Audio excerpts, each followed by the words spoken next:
This is the DIY Artist Route podcast, a journey into what it takes to take our work to new people, build your tribe of superfans, and growth farm your project to success in a variety of realms.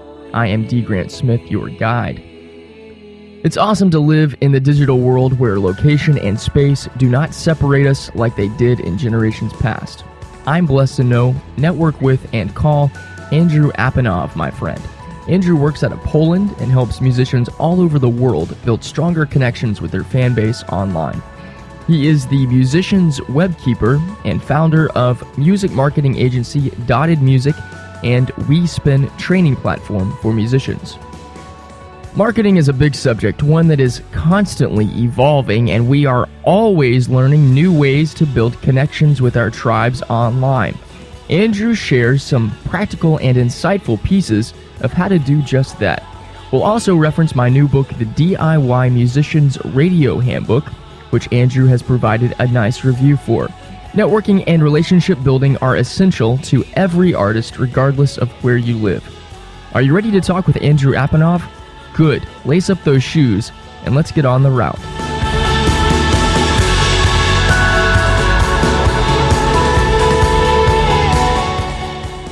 Man, there's so much stuff going on right now, and I'm talking a very big picture in the musician, DIY, you name it, space. Music industry as a whole. Online platforms, music streaming portals, social media tools, how musicians grow their audience. I'm curious, from your perspective and all the stuff you've done, and all the traveling you've done over the past couple months, what do you think are maybe the two essential things that artists need to have to succeed regardless of what changes may happen in the future of the music industry? Oh man, you know what kind of questions to ask. It's kind of a big question here, but yeah, there have been some things that I've noticed in the past months and years, obviously, and I could probably name like a dozen, but to highlight two, let me think. Well, something that I would start with is having an authentic brand. So no one can take away from you your brand. And if you like it kind of sounds abstract a little bit, but it's really important for any artist out there to treat themselves as brands, as like lifestyle brands, or companies, businesses, startups, apps, and so on, and take care of how they present themselves, of the visuals. Obviously, the quality of the product of the music is very important, but it's just really important to have like the full package and take care of your story. Too many artists still rely just on their music and think that like if they got great stuff, that people will find them, discover them, and follow them, but it's not exactly how it works, and people want much more than just the music. Unfortunately, I mean, it would be pretty cool to just, do the music and let it like spread on its own, but it's just pretty much like impossible these days. So it's like a big answer to the big question, I guess, but just treating your artist project as a brand is the number one thing, and then it will be fine if one of the social networks go down or whatever happens in the industry. You will survive if you take care of how you like position yourself and how you tell your story. Do you want to like the second thing to be more practical? Like I could say something like a website and an email list, or do you want it to be like just as global? I think just from whatever your perspective is, what the reason I'm asking this is because there's with all of the different changes that are happening, too often people are adapting to the changes and thinking that, okay, well now the next, like, for instance, Snapchat and Instagram are two big things that are being pushed by a lot of the music experts, saying if you're a musician and you're not on Snapchat or Instagram, you're going to get left behind. Well, then as soon as people start converting over to that new channel, there'll be another new channel that'll show up, and other people will be like, well, if you don't jump on this now, you're going to get left behind. So my point is that instead of jumping on these different things that the so-called industry experts are saying that you need to, if we can get back down to very practical terms and no matter what, focus your energy on two specific things, what would those two things be? You said focus on your brand and make sure you're telling a great story. What would the other thing be? Yeah. So what you just said is absolutely makes sense, and it's important to embrace new platforms. But it's not like if you don't catch up with like the latest hot thing, then you are like completely missing out, and you will not succeed. So it's not like that, because you can use different mediums to tell your story. Once again, it was like the first point there, and it's more important than ever, I think. I already mentioned the visuals and everything that could be implied by the word brand. So yeah, having your own platform, okay, I'll do that. It's kind of banal, this, typical music experts, quote unquote, advice, but I do think that this is crucial. So building your email list is something that still works. It's how you sell stuff. If you set up a proper like drip campaign email sequence to engage your fans, if you have like a proper way to display your emails, is nice newsletter or just text format or whatever. If you craft it properly, if you communicate with your list well, it works. So all the artists who complain that email marketing is bad, doesn't work, and so on, they just do it wrong. Unfortunately, it's possible to make it work, and this is how you convert listeners into super fans and into paying fans eventually. So yeah, I do recommend building your email list simultaneously with growing your social media presence. You and I are both, in essence, working in the realm of marketing. To me, the core of marketing is effective communication and storytelling. You see a lot of different storytelling, a lot. And I'm curious, from your perspective, Andrew, what do you see artists doing that is negatively affecting their marketing, and how can they fix it? Well, one thing is pretending to be someone they are not, and if you're making up a story about yourself, then make sure that you treat it as as if you're writing a screenplay or a book. So it should be properly executed, and most of the times fans, listeners want to hear, to see what the artist is about, the real person in there. And it doesn't mean that you have to reveal everything about yourself, but just making sure that you communicate who you are and what your values are properly. And too many artists have this complex, like, I'm not big enough and I will try to pretend to be big. Faking it till you make it is fine. You can do it at some scale, and it really is good for business networking oftentimes, but you will not, it will not work with fans, I would say. So don't try to pretend way too much in how you communicate and try to be bigger than who you are. So it's a really difficult question for many to be open and not just reveal the music or the art, but actually record videos of themselves talking, showing the work process, or reveal some things that they consider personal. I see this a lot, among WeSpin members, among just artists I talk to. So this is really hard.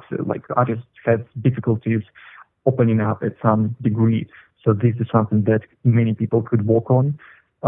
And so opening up is important, but then not trying to, faking it too much, if it makes sense. So it's kind of that term that gets bandied about a lot is authenticity, and that's essentially what you're saying. Yeah. The authenticity word, I think, is overused, but we can just it's a good one. Yeah, clearly say be yourself and don't be a faker. Mm-hmm. Yeah, that's a really good way to put it. Thank you.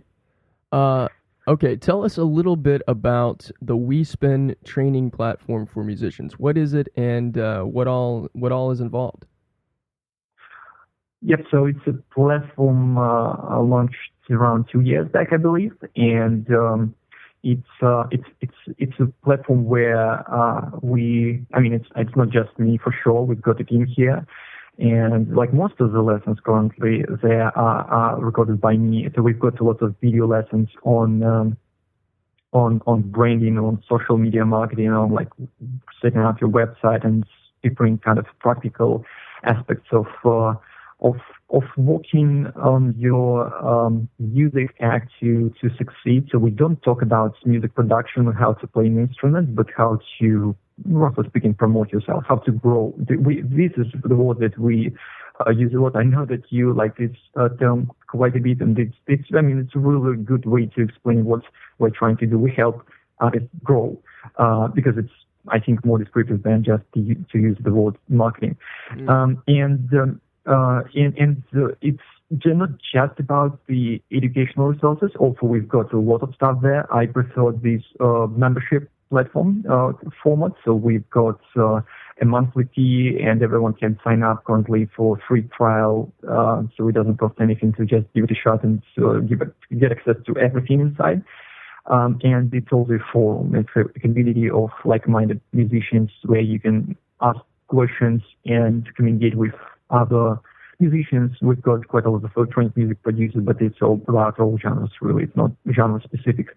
So this is the core, like helping artists for an affordable fee. It's $15 per month right now, to like get access to professional advice and get it on an ongoing basis. I don't personally believe that there can be a quick solution in just one course in something that you consume for a short period of time, and then that's it. So it's an ongoing process. You constantly need some systems, encouragements. You need a place to use as a accountability platform to report on your progress.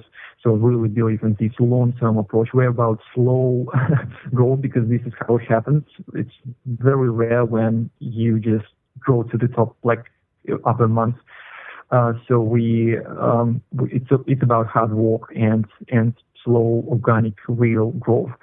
It's sort of like an experiment to for me as well, to test different things, because it's I treat it as a startup. We don't raise money or anything like that, but I test a lot of different things I talk about for musicians on the platform.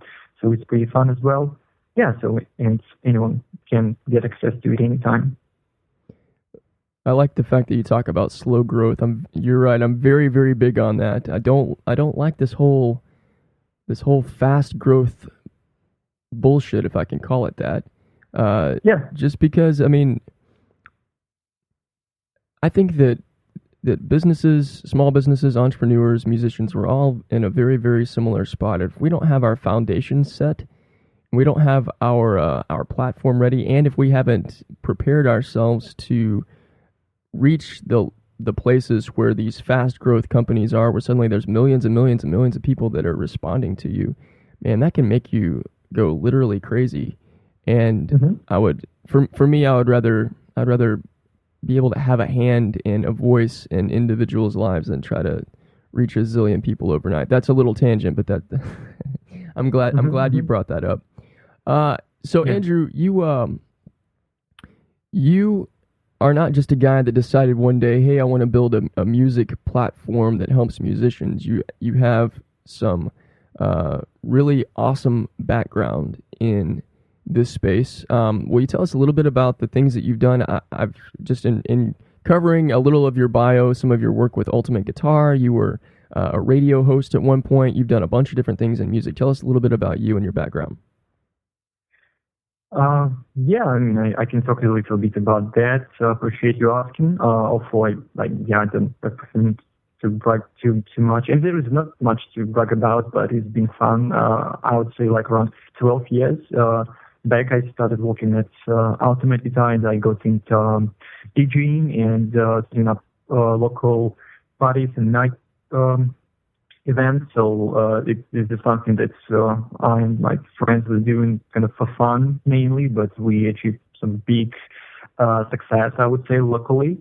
and we were doing it for 5 years, and I had a chance to play on the same stage with with the top names in my genre, because we were bringing them to the town. And it was, quite a lot of fun and quite a lot of experience. I was involved in running a pirate radio station. Actually, it was the coverage was small, but it was just an unofficial electronic music radio station, and it was quite a lot of fun. Then, a bit of experience with internet radio. And so while it's ultimate guitar, of course, I gained a lot of experience, and eventually really got into the more business and marketing aspects of music, and started helping musicians, and launched the Data Music blog in 2009, and then it turned into an agency. So now we serve music brands, mainly musicians, labels, managers, and now music tech startups occasionally.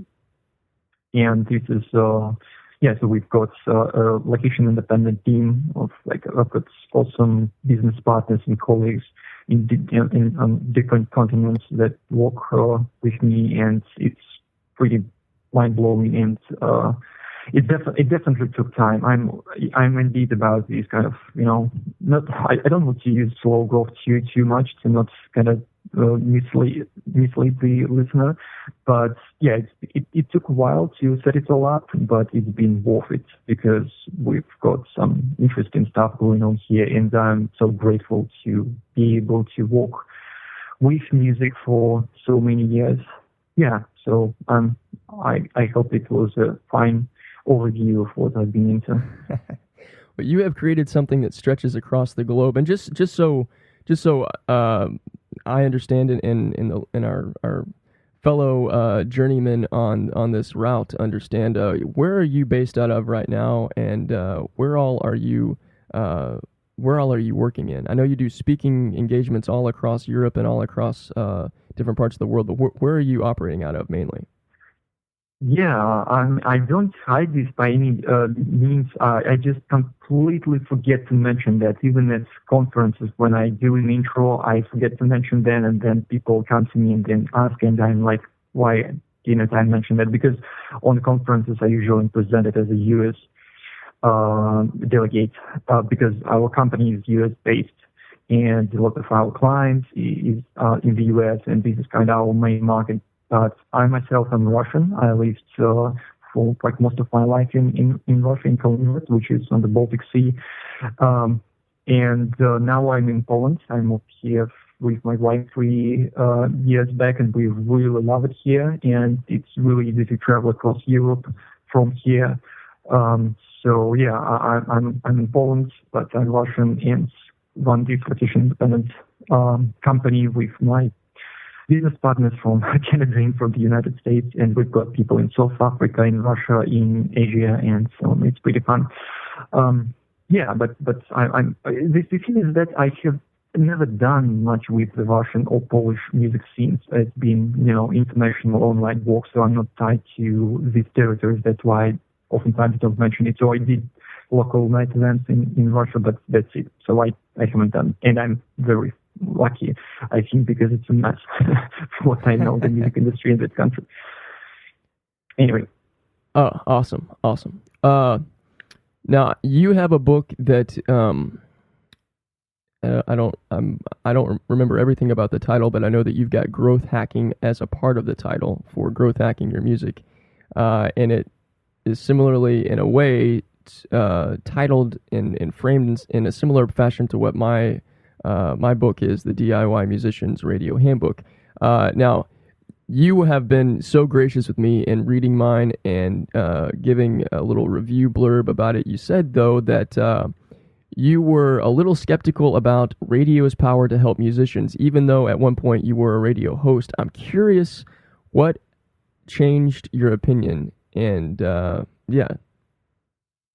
I really like how you presented it the right way for what exactly may make sense for indie musicians, and it's like college radios and so on. And obviously, I mean, It's interesting to me because it's very specific to the United States. I would say the situation with radio, from my experience, is different in different parts of the world, and like radio is quite huge still in the States, and I mean the way you presented it makes a lot of sense, and I fully agree with it. And I kind of knew about these kind of approaches and so on, but a lot of artists who I've seen, they're just like, I want to like get on the radio and that's it. It's not actionable, not practical, not like I've seen a lot of musicians who are ready to spend a lot of money on that without even proper plan on why they exactly need it in this territory if they are not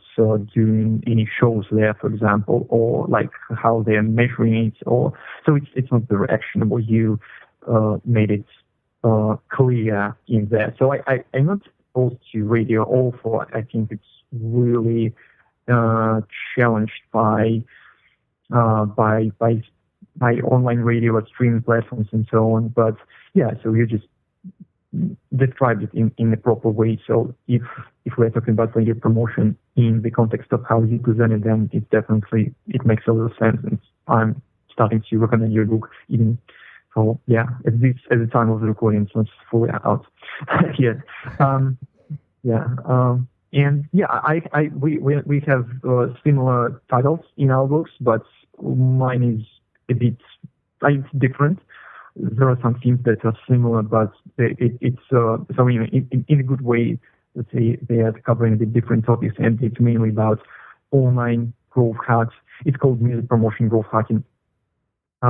So the things that an artist can do online to acquire more fans and reach more fans and engage fans and monetize them using the tools available right now for pretty much everyone, and using some interesting things and tactics and approaches that have been effective. So some of them are maybe familiar to reader, some not, but I try to present all of them in a very actionable way, like as a step-by-step guide sort of, and also to present it in new light, so even if it's somewhat familiar, I showed some interesting examples and explained how it can work if approached right, and how quickly it can bring results and so on. Awesome. Well, for me, growth hacking is actually relationship building and networking is the growth hacking deal, because it's something that a lot of musicians don't get and they don't do at all. Some of them don't do it very well, and some of them are figuring it out, and the ones that know how to do it are the ones that are successful. With that in mind, how important would you say that relationship building and networking is for musicians to build something that not only works in the short term, but works in the long term too? Yeah, it's crucial still. Like you know it well, I know it well, and it's really not a secret that music industry still relies on networking a lot, and you need to build connections for pretty much everything you do. So I mean, when we are talking about radio and PR, it's obvious, I think, because like this is how you get placements. It's not by just cold emailing random people, but actually establishing relationships with the right relevant ones. And it's pretty much the same with even with fans. Really, it's about I wouldn't call it like a networking, but you need to use social networks. Tweet is great for that, for example, to build relationships with your core fan base. And if you've got even just a few dozen people who are really into what you're doing, it can be a huge start for you. And you can use social media to interact with these people and to unite them somehow, mobilize when you've got a new album out, so they help you. And so if you want to reach out to labels, to any kind of industry professionals, influencers, you want to start with building relationships with them. And oftentimes it starts with not just pitching what you've got, but seeing how you can help them or just supporting them. It can be as simple like even just a retweet or sharing an article by someone online. It can be like the very first step where you can just, start doing it. Speaking of Twitter, I always recommend using Twitter lists for different kinds of groups of influencers, of people you want to connect with, and checking in daily for 5 minutes what these people are up to, commenting, replying to them. And if you do this kind of stuff, it's a very simple example. You can reach out to someone similar and reachable in a month of communicating with them over Twitter and have a really high chance of hearing back. And yeah, I mean, just as one practical example, but I mean, it's really important. It's I think impossible to completely avoid. Maybe you will not be talking to labels too much if you just go the self-release road and so fine with that. But in one way or another, you need to network with others. I want to know a little bit about the Dotted Music Agency. What is it that Dotted Music does for artists in the growth of their work? So it's kind of a full package. Usually we do offer the big campaign where a lot of different elements are included, and these can be design work. So we've got a great in-house designer for graphic web design, and then strategy. So looking into the artist, at what stage of their career and what's the target audience is, doing this market research and helping build the proper strategy, content market strategy, improving the positioning and UPC, all this kind of stuff. And we really are into niche marketing and using non-musical interest in promoting an artist's work. So anything that can be made highlighted as a part of the brand besides the actual music. So like use interests. We try to utilize that heavily, and we help with growing social media followings and like focusing on Twitter, Instagram mainly. With Facebook, it's a bit difficult with organic growth, but we can do like ad setup as well. We help running campaigns, creative campaigns. So from remix competitions to interesting, partnerships, and there is just a bunch of things that go into it. We always have an individual approach, and I mean it depends on the needs of the artist, because some will need email marketing right away, some will not because they need to. They are on a different stage of this funnel, roughly speaking. But it's a bunch of things, all online. We don't do traditional marketing, and we don't do radio plugin and PR. We do a little bit of PR, but usually we recommend our partners when someone asks for radio, for example. So we try to stay focused. While we do a lot, we focus on just things digital. So I talk with a lot of artists that say, I just want somebody to do all the work for me. I want them to do all the marketing. I want them to do all the promotion. And I understand that. What a lot of these artists don't understand, though, is it can be real easy to give somebody money on the promise that they're going to do all this stuff, but not actually get the results that they want. And I think that you probably see that a lot more often than I do.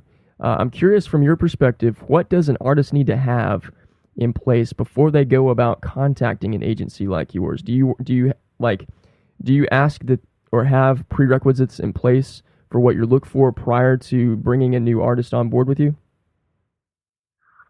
Yeah, I know what you're talking about. Unfortunately, we actually have to say no to quite a lot of artists who reach out to us. We talk to them all, but some are just not ready, and we try to explain it as well. So, it's okay if you don't have a great brand identity in place. Speaking of the visuals, just the logotype and graphics and so on, because we can take care of that within 2-3 weeks. We can put up a proper website and all the graphics and logotype and everything. So it's we can take care of that. The music is important because sometimes the writers with just one track, one mixtape, or one song, and they just like they say explicitly that this is like the hit. This is just so awesome that it has to be in the Billboard charts, and it just do the thing that so it's featured everywhere. And a lot actually come to us, and we explain them the whole growth approach and the organic social media growth and everything else, and explain that we don't focus on PR too much. We do help with this, but it's not the main accent. Like we oftentimes work with on-site publicists on the same project, so it's really common practice. But they keep like mentioning big publications, and that's like just they come from what they know, from their knowledge, and they think that to succeed they have to be on TV or on the big in the big magazines. So being a bit more open-minded to what a professional like marketing can tell you is one thing I would say. So actually just being ready to listen to and to learn, especially using the free advice when we like have told like free Skype calls with people interested in explain all that. You can learn from this. And so music is good if there is enough music to release in the nearest future. It's not as important as for API agency. If we were just strictly publicists, then we would have specific requirements for when to have releases in the future, how many singles and so on. But it's still important for us to see what kind of material will be released, and if there is a tour or an EP or something. So it's very important that the music is there. Unfortunately, there were situations where we started working with someone and we were promised that the artist would produce or record more music throughout the campaign, but it wasn't delivered, and we had to stop early because there was like nothing going on, and it's not enough to just do online marketing when you've got one single out. In that case, we actually have been experimenting with a new type of campaign. We call the growth campaign. Growth, once again, it's a great word, and it's more like it's cost effective and it's focused on growing social media profiles. So it doesn't have to be based on a release. So it's more like an ongoing support of artist profiles. I don't talk about it too much because we usually offer it on individual basis. We've got a few amazing artists who we deliver it to, and it's been going really well in my opinion, but we don't have any announcements of that. Like if someone listening to us is interested, they definitely can reach out and ask for more information. It's interesting, but it's not something that I kind of publicly announce on the website or anywhere. It's just something that we experienced with. It's been going pretty well. I hope I answered your question. I don't even remember what exactly it was. Sorry, I can talk for hours about this. No, it's good. It's good. Actually, you said something that created a question I wasn't really even planning on asking, but I'm going to now. You mentioned that there are a lot of artists that want to release the hit single, and they don't have a whole lot of music together. They just have these one or two little songs, and they want to put that out there as the thing that's going to make them work or make them win. And I'm aside from doing this podcast, I host the Appetizer Radio Show. We've been going for about 13 years, and we're heard across the U.S. and a couple international markets. But our show is entirely focused on great albums. I firmly believe that what gets super fans behind an artist is their songbook, not just one or two songs. I'm curious from your perspective, do you believe that an artist can grow a real audience of superfans by only releasing singles, or does it take them having a songbook or a series of albums and EPs that create the platform for audience building? So it's a tricky question because it depends on the genre. In electronic music, I would say in many subgenres of electronic music, and this is my background, it's possible. So you can do quite a lot with singles, but to generalize, and even talking about electronic musicians these days, actually, I do think that big releases are important. So even if you self-release something, an EP, an album, it does help. It's even like it's not just hopefully a good piece of work, which is more than just a compilation of songs, but there is a concept and there is a great graphics to it, and there is an interesting lyrics and so on, and it just looks much more interesting to a potential listener when you've got something like that. And if you hook someone with a single, because I still think that releasing singles, even if you've got an album coming up, I mean, it does help this kind of traditional approach to it, releasing singles, several singles prior to the album, maybe something after, maybe doing some remixes or covers or some collaborations or different versions. It's good when you have a lot of stuff going on around an album, so not just one release, but, for example, singles.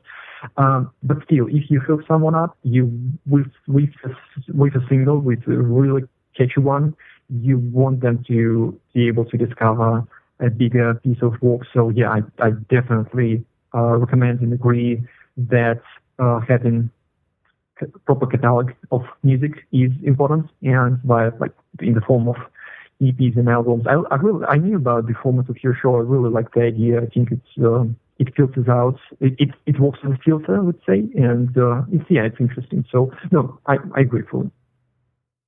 Awesome. Well, Andrew, thank you so much for being a part of the DIY Artist Route podcast and for joining us all the way across the world. Really appreciate your insights and your advice, and I look forward to reading your book.